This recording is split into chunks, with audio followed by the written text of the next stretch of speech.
جی تو ناظرین چلتے ہیں ہماری آج کی ویڈیو کی طرف۔ تصوف کی دوسری خصلت خشوع و خضوع کیا ہے؟ طہارت کے بعد دوسری خصلت اللہ تعالیٰ کی جناب میں خشوع و خضوع اور اس کی طرف اپنی چشم دل کو یکفر متوجہ کر دینے کی ہے۔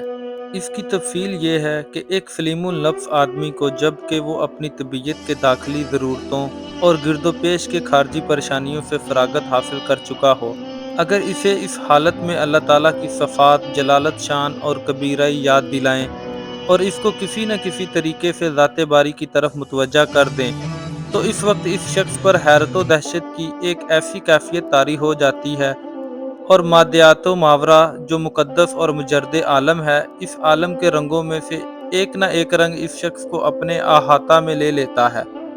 چنانچہ جب یہ شخص حیرت و دہشت سے گزر آتا ہے تو اس شخص کی یہی حیرت و دہشت خشوع و خضوع اور عجز و نیاز مندی کی صورت اختیار کر لیتی ہے۔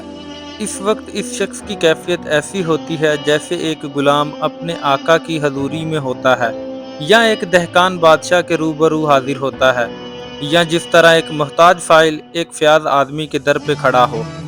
انسان کی خشوع و خضوع اور دعا و مناجات کی یہ کیفیت اس کے باقی تمام کیفیات سے زیادہ ملا و اعلیٰ کی وفور و شوق کی اس کیفیت سے مشابہ ہے جو ان میں اللہ تعالیٰ کی جلالت شان اور اس کی کبریائی کے لیے پائی جاتی ہیں۔